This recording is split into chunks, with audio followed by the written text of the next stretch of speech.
Italia, salah satu negara yang dikenal dengan banyak keindahannya. Mulai dari Colosseum Roma, Menara Pisa, sungai-sungai indah di sepanjang Venesia, sampai jenggot indah milik Pirlo. Dan salah satu kota kecil yang tidak kalah indah dari kota-kota besar di Italia adalah kota kecil bernama Belvedere Maritimo. Belvedere Maritimo. Di kota inilah tinggal seorang sultan tua yang menghuni perkebunan seluas 12 hektar lebih.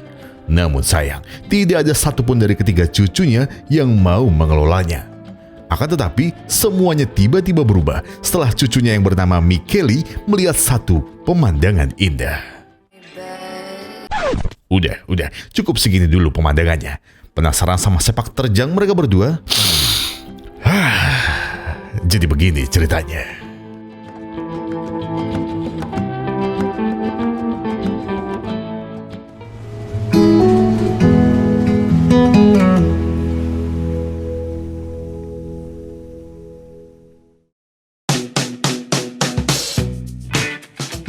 Tinggal nyaman di apartemen super mewah sering membuat Michele lupa dengan perkebunan kakeknya. Apalagi jika ia bisa memilih ratusan wanita setiap hari untuk mengusir rasa penatnya. Tapi hari itu kakak keduanya Carlo mengingatkannya untuk segera mengurus perkebunan sang kakek. Awalnya Michele mengiyakannya, tapi nanti malam dia masih ada janji dengan 11 wanita. Tidak ada waktu lagi ucap Carlo malam itu. Apakah Michele belum tahu kalau kakeknya baru saja meninggal? Lalu kenapa? Tanya Michele dengan polosnya. Ini adalah kesempatan kita untuk jadi kaya raya. Makin kaya, bro. Mungkin benar mereka sudah punya apartemen mewah di Milan. Tapi posisi mereka masih karyawan di perusahaan sang ayah, bukan? Apakah Michele tidak lelah dibandingkan terus dengan almarhum kakak pertama mereka? Giorgio, dan hanya Giorgio yang selalu dibanggakan ayah mereka. Jika mereka bisa menjual perkebunan sang kakek, pasti ayah mereka tidak akan meremehkan mereka lagi. Ide yang cemerlang, ucap Michele. Dan besok mereka berdua pun akan segera datang ke sana. Ma scusa un cazzo, fai attenzione. Però pure tu ti Iya, niat menjenguk peti sang kakek, Michele malah menabrak teman masa kecilnya. Namanya Elisa. Di sana, Elisa cuma bisa terperangah melihat Michele dan Carlo. Sebab sudah lama mereka tidak pernah kembali ke sini. Ketika mereka masuk bersama Elisa, otomatis warga desa langsung memperhatikan mereka. Tapi tidak dengan Carlo, yang pandangannya langsung teralihkan kepada Giada, alias adik dari Elisa. Kembali lagi dengan Michele, Elisa pun penasaran angin apa yang bawanya ke desa ini. Apakah hanya karena sang kakek? Sambil tersenyum, Michele dengan jujur mengaku bahwa dia sudah lelah hidup di gemerlap ibu kota. Saat ini, dia hanya ingin kembali ke desa ini sebagai rakyat biasa. Tanpa gelar, tanpa jabatan, dan tanpa harta apapun. Seperti pernah mendengar kalimat Michele, Elisa hanya tertawa. Sebab tidak mungkin Michele betah hidup sebagai petani seperti Elisa. Tapi ngomong-ngomong, Michele masih ingatkan kalau keluarga Elisa adalah pembantu di rumah dan perkebunan sang kakek. Tanya Elisa memastikan. Tentu aku ingat, jawab Michele. Lagi pula, ia pun masih ingat kalau rumah kakeknya adalah tempat bermain mereka waktu masih kecil. Syukurlah kalau begitu. Elisa hanya takut kalau Michele akan menjual rumah yang ditempati keluarganya di kebun kakek Michele. Hingga beberapa waktu kemudian, Carlo tiba-tiba datang bersama ibu Elisa dan Giada. Dan sekali lagi, di depan mereka berdua, Michele pun berkata kalau tujuannya kemari adalah untuk hidup sebagai rakyat biasa. Tapi kalau bisa kita nginep di rumah kakek ya. Mendengarnya, ibu Elisa dan Giada cuma bisa istighfar dan berkata, "Kendeng areki." Tidak berapa lama, datanglah seorang anak bernama Linda yang memanggil Elisa sebagai ibunya. Iya, Michele pun baru tahu kalau Elisa ternyata adalah janda anak satu. Menarik.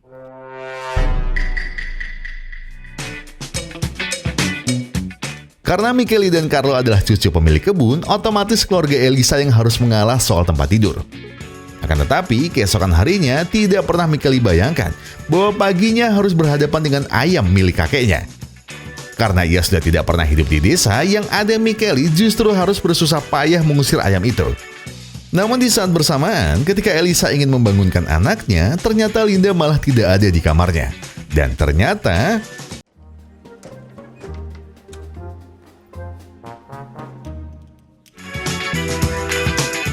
Karena Michele pernah nakal seperti Linda, ia tidak akan melaporkannya ke Elisa.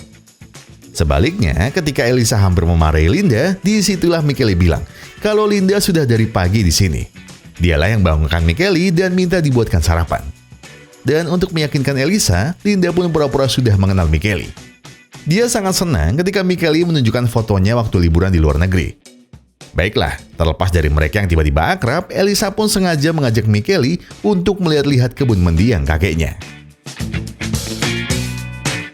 Sambil berjalan di kebun sang kakek, Michele diberitahu bahwa semenjak Michele dan Carlo sibuk di kota, Elisa dan keluarganya lah yang merawat perkebunan ini. Semuanya ia kerjakan, mulai dari merawat kuda, menebang kayu, menjalankan traktor, sampai merenovasi rumah. Cocok. Setelah mendengar semua itu, Michele jadi semakin yakin untuk tidak memberitahukan tujuan sebenarnya ia datang ke tempat ini. Sambil terus melihat-lihat kebun kakeknya, Michele iseng bertanya, memangnya apa saja isi kebunnya? 3 hektar pohon zaitun, 2 hektar kebun anggur, dan sisanya 5 hektar tanah kosong. Setelahnya, gantian Elisa yang bertanya, memangnya untuk apa ia mencatat semuanya? Nggak apa-apa, jawab Michele. Untuk mengalihkan perhatian Elisa, Michele pun iseng ingin memperbaiki saluran air di kebun ini. Namun yang terjadi justru...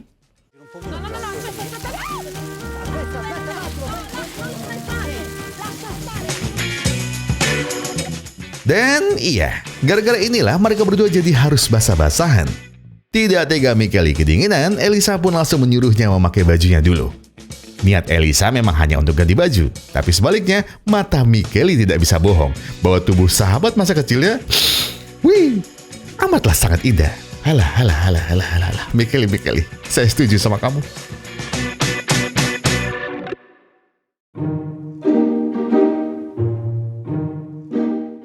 Setelah menghitung semua aset kakeknya, Michele langsung mengingatkan Carlo agar Giada jangan sampai tahu niat asli mereka. Ia tahu kalau Carlo sangat menyukai Giada, jadi ia harus menyembunyikan tujuan mereka sampai pembeli tanah ini datang bulan depan. Maka untuk mengulur waktu, Michele pun sengaja ingin membantu Elisa. Apapun akan ia lakukan supaya ia tidak merasa bersalah jika bulan depan Elisa harus pindah dari sini. Seakan tidak percaya kalau Michele bisa membantunya, Elisa pun menyerahkan ayamnya dan berlalu pergi. Sekali diabaikan, ternyata tidak membuat Michele menyerah. Ia justru datang lagi untuk benar-benar membantu pekerjaan Elisa. Baiklah, kalau Michele memaksa, mungkin ia memang harus mengerjakan semuanya sendirian.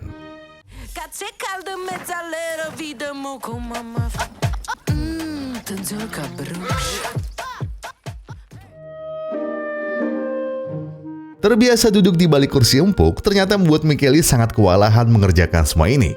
Ia tidak menyangka pura-pura menjadi petani rasanya begitu melelahkan. Ia pun tidak membayangkan betapa lelahnya Elisa mengurus kebun seluas ini bersama keluarganya. Tapi karena ia sudah bertekad untuk meringankan rasa bersalahnya, Michele akan banting tulang mengurus kebun ini. Tapi tetap pura-pura.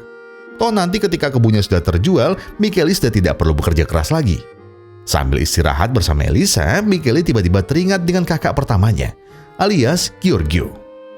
Seandainya ia masih hidup, mungkin ia pasti bisa membantu Elisa juga. Sedikit tersentuh dengan ceritanya soal Giorgio, Elisa kemudian bilang bahwa Giorgio pasti bangga melihat adiknya bisa lebih mandiri. Baiklah, kalau Michele masih mau membantunya, tugasnya masih ada satu lagi. Di gudang anggur ini, Elisa sudah biasa mengurusnya bersama Giada.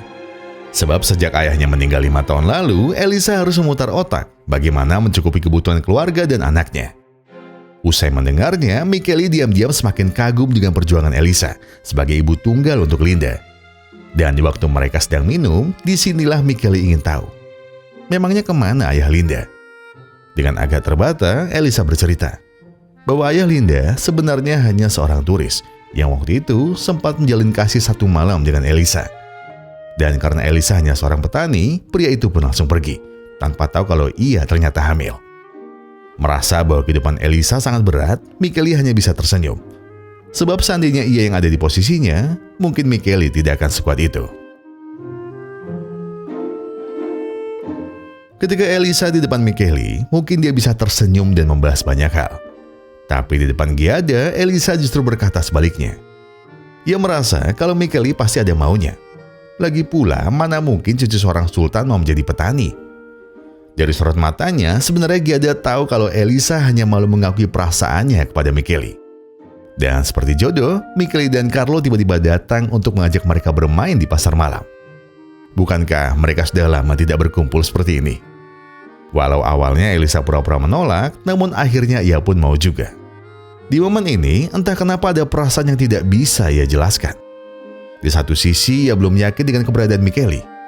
Namun di saat yang sama, ia tidak bisa menyembunyikan rasa sukanya kepada Michele.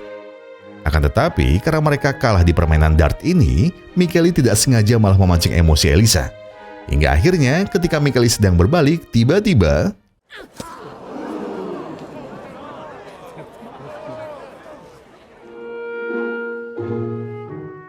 di tempat lain, rupanya Carlo dan Giada justru semakin dekat. Giada yang awalnya dingin, malam itu tiba-tiba jadi terbuka dan mau menghabiskan waktunya bersama Carlo. Dan dasarnya Carlo yang sudah terlanjur begitu mencintai Giada, ia pun berjanji akan melakukan apapun demi Giada. Sementara itu, Michele pun tidak sampai hati meninggalkan Elisa dalam kondisi teler di pasar malam. Ia pun tidak masalah jika ia harus menggendongnya sampai ke kamar. Dan di lubuk hatinya, Michele mengerti bahwa Elisa pasti tidak punya waktu untuk bersenang-senang seperti tadi.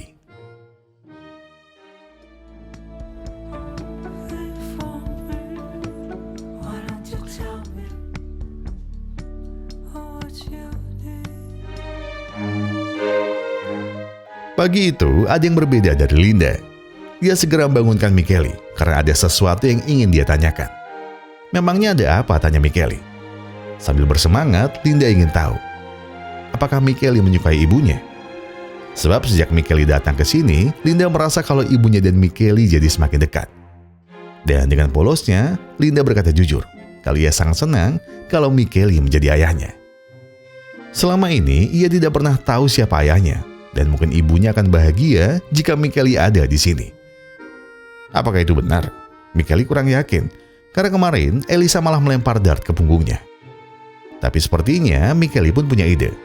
Sekarang coba katakan, siapa wanita di desa ini yang paling dibenci Elisa?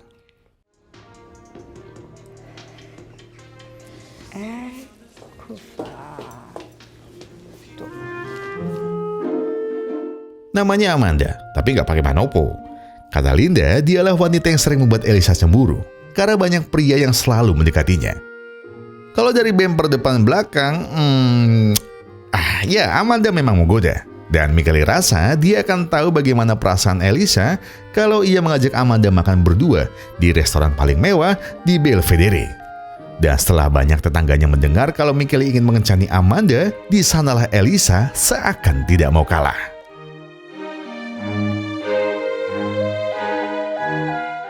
Momen makan malam itu tentu bukan tujuan Michele mengajak Amanda. Jadi mau secentil apapun Amanda mencari perhatiannya, Michele tidak akan terpancing. Hingga beberapa saat kemudian muncullah Elisa.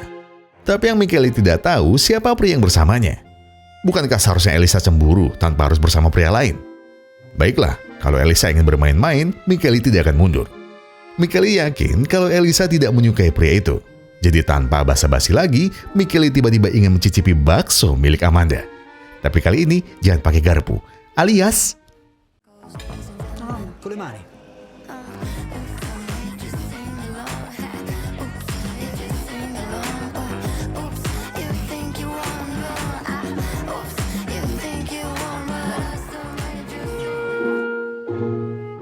Sekilas, Michele pikir usahanya akan berhasil membuat Elisa cemburu. Namun sebaliknya, kenapa Elisa malah tampak semakin dekat dengan pria itu? Tidak tahan lagi, Michele pun bertanya pada Amanda, siapa pria yang bersama Elisa itu? Itu Roberto, seorang pria yang dari dulu sangat menyukai Elisa. Tapi setahu Amanda, Elisa tidak pernah sekalipun menggubrisnya. Awalnya, Amanda biasa saja jika Michele terus membahas Elisa. Namun dari tadi, ia sudah muak melihat Michele selalu menatap Elisa. Sontak semua orang termasuk Elisa terkejut dengan perginya Amanda. Dan sebisa mungkin, Elisa tidak ingin menunjukkan bahwa dia senang melihat Michele yang tidak jadi bersama Amanda. Sebaliknya, Michele yang sudah terlanjur malu, punya ide terakhir untuk menggagalkan makan malam Elisa.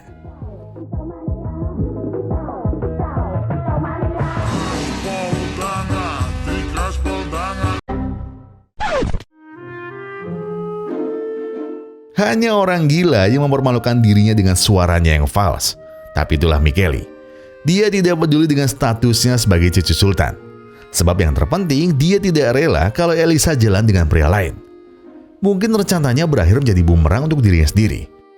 Namun daripada kehilangan Elisa, Michele pun akan melakukan semuanya. Dan siapa sangka Elisa yang melihatnya langsung bawa Michele keluar saat itu juga. Untuk apa Michele sampai menyanyi seperti tadi? Bukankah Michele pernah bilang bahwa dia tidak akan bernyanyi kecuali terpaksa?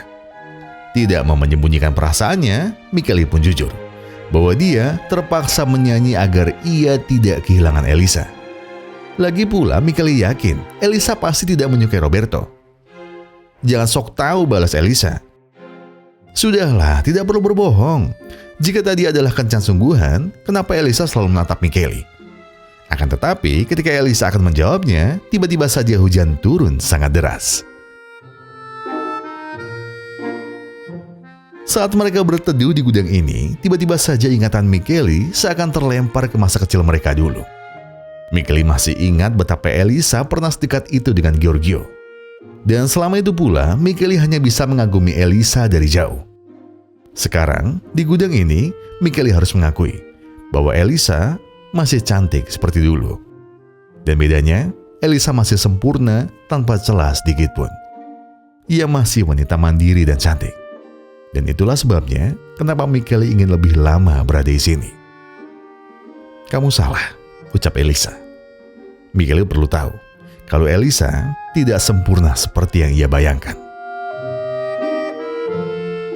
Mendengarnya, Michele cuma bisa mendekat ke arahnya.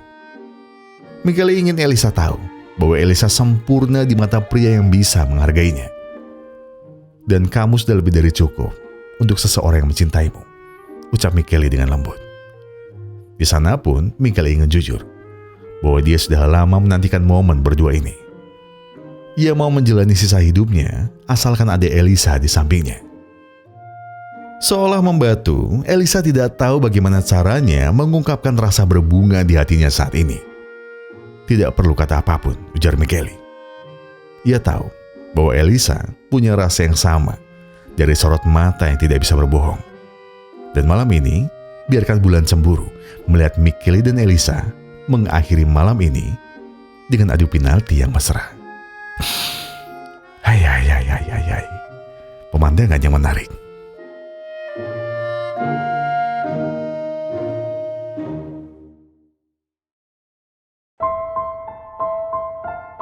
Keindahan dan kesempurnaan seringkali tidak berjodoh dengan waktu. Alias, akan ada saatnya di mana kedekatan Michele dan Elisa ternyata harus hancur gara-gara rasa gelisah di hati Michele. Dan pagi itu, Michele akhirnya jujur bahwa tujuannya kemari karena ia ingin menjual kebun kakeknya. Yang itu berarti Elisa dan keluarganya harus pergi sebelum pembelinya datang ke sini. Aku sudah tahu semuanya. Aku sudah tahu kalau kamu pura-pura selama ini. Kamu tidak pernah ingin menjadi petani. Dan kamu tidak pernah benar-benar mencintai tempat ini, ujar Elisa.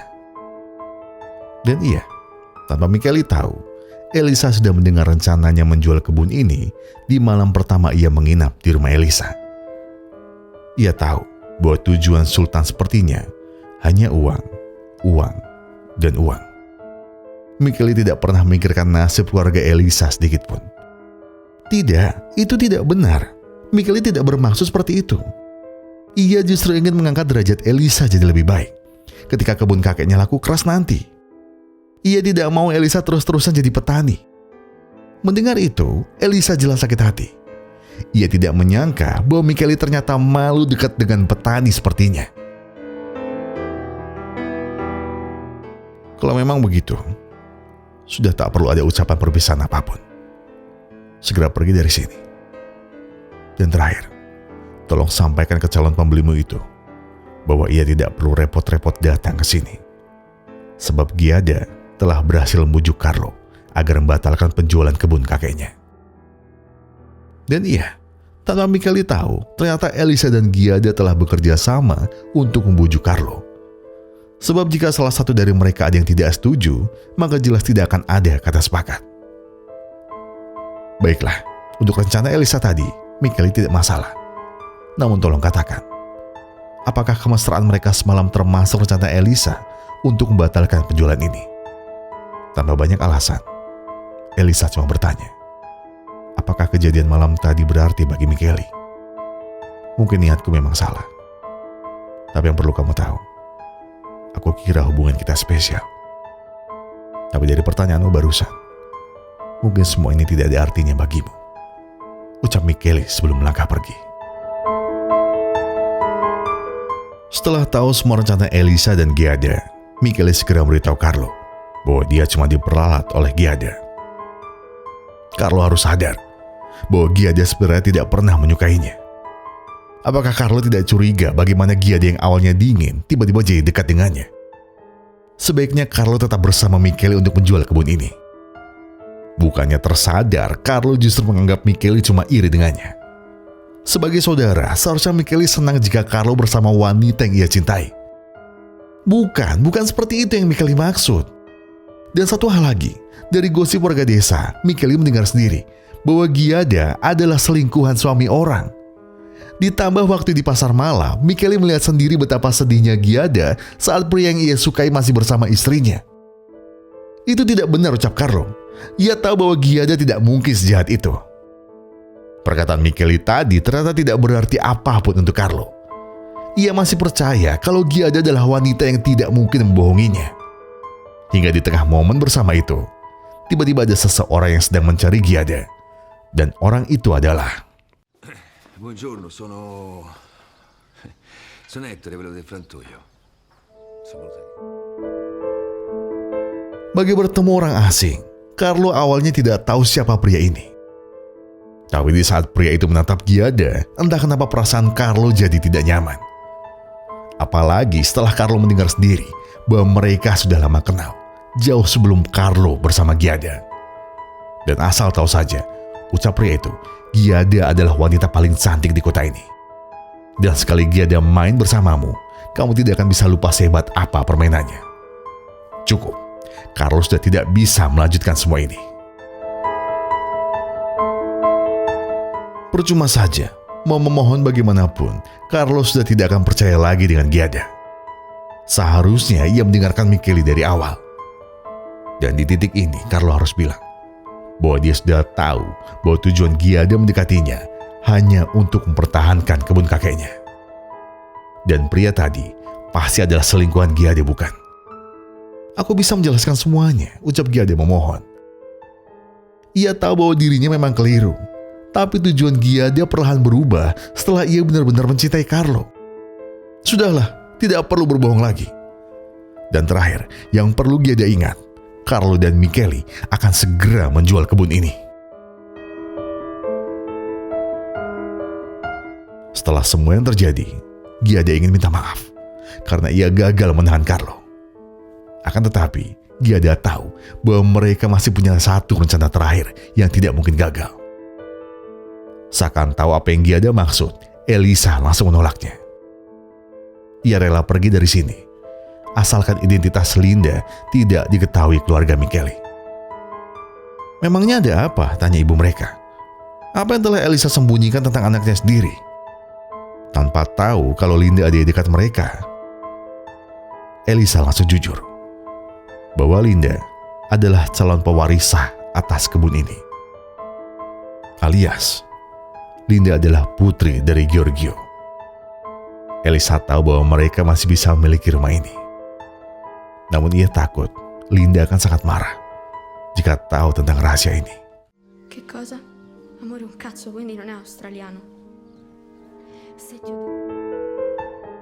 Linda masih tak percaya bahwa Elisa tega membohonginya. Dan sekalipun Elisa ingin memberitahu alasannya, kini Linda tidak akan percaya lagi. Ia justru berlari dan langsung beritahu Michele bahwa dia adalah keponakannya. Iya, Linda ingin Michele tahu bahwa Giorgio adalah ayahnya. Dan sebenarnya, Elisa dan Giada cepat atau lambat pasti akan menggunakan identitas Linda untuk membatalkan penjualan kebun ini. Apakah Giorgio tahu soal anaknya? Dan dengan nada menyesal, Elisa cuma bilang bahwa Giorgio tidak pernah tahu soal ini. Usai semua kebohongan ini, Linda sudah bertekad tidak akan mau lagi memaafkan ibunya. Dan jika Michele ingin menjual kebun ini, Linda tidak akan mencegahnya sama sekali.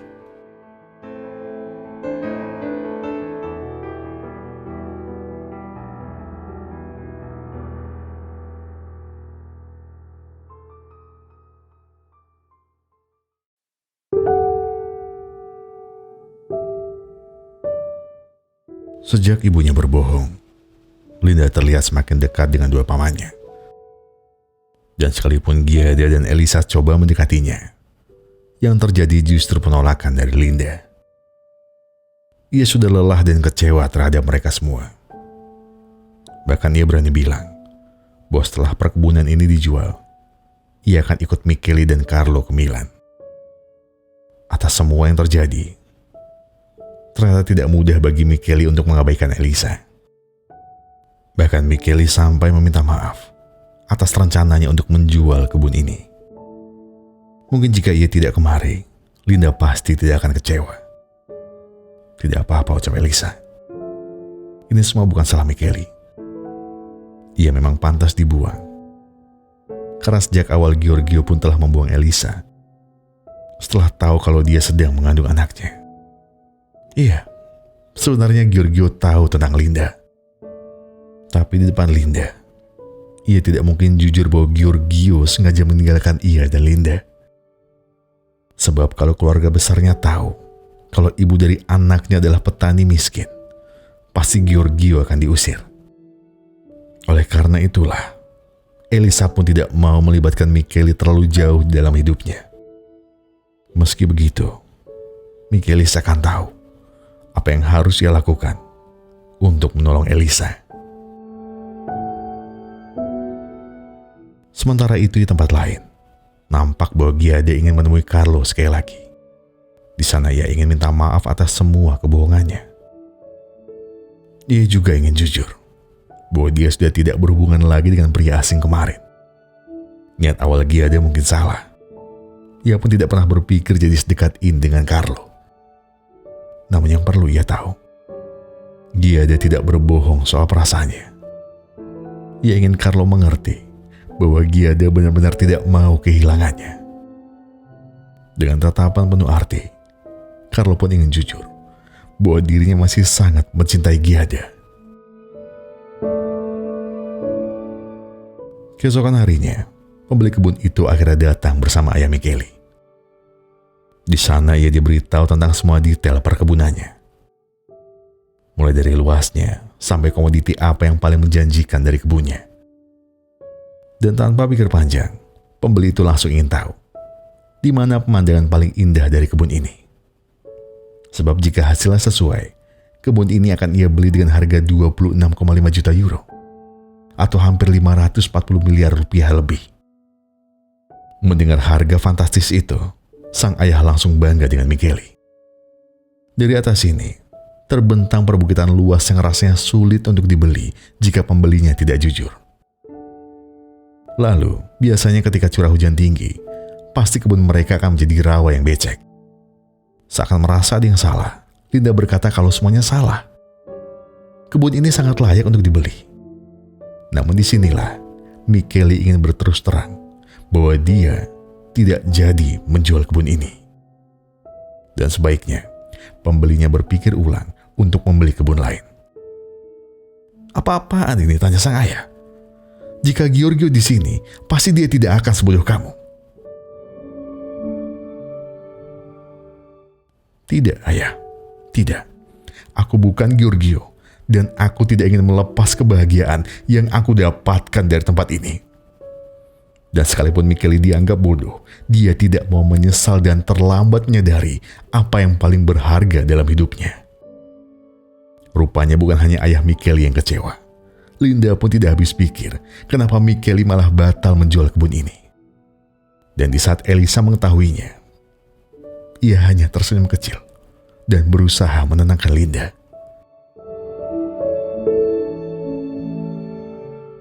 Sekarang Linda tidak tahu apa yang harus ia lakukan. Apalagi setelah kebun ini tidak jadi terjual. Apakah ia masih diterima oleh keluarga ayahnya?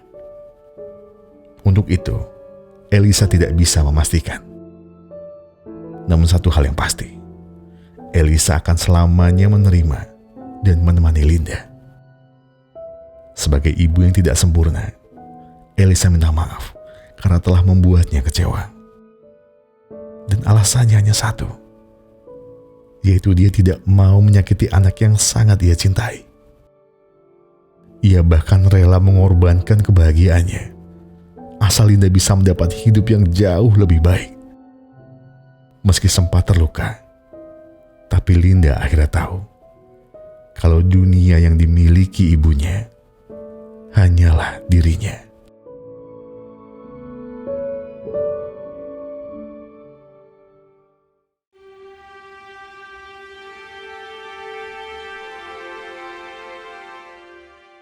Singkat cerita, setelah perkebunannya tidak jadi dijual, Elisa langsung mengundang warga desa untuk hadir di pesta syukuran ini.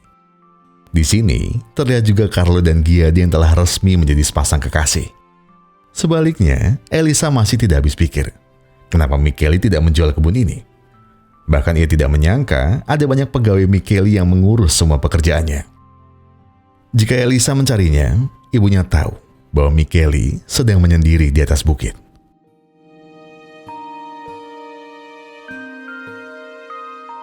Seakan tahu apa yang membuat Elisa kemari, Michele segera jujur bahwa ia baru menyadari bahwa cintanya kepada Elisa yang jadi alasan kenapa ia batal menjual kebun kakeknya.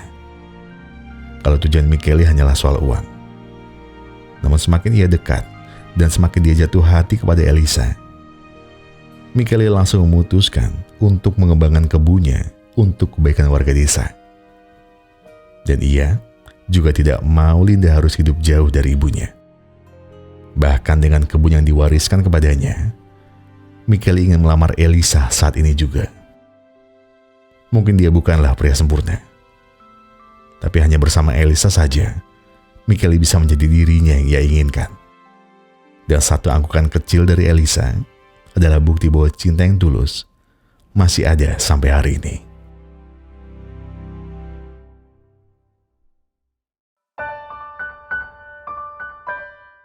Non un paese per single. Iya, pokoknya itulah judulnya, sorry ya. Tolong benerin kalau ada yang kenal sama Mas Pirlo, oke? Kalau saya cari tahu artinya sih tidak ada yang lajang di kota ini. Dan itu persis seperti akhir dari kisah Michele dan Elisa. Mungkin sebelum Michele datang, hanya Elisa lah yang masih lajang atau jomblo di kota Belvedere. Bahkan adiknya alias Giada sampai harus jadi selingkuhan agar tidak ada yang menggosipkannya.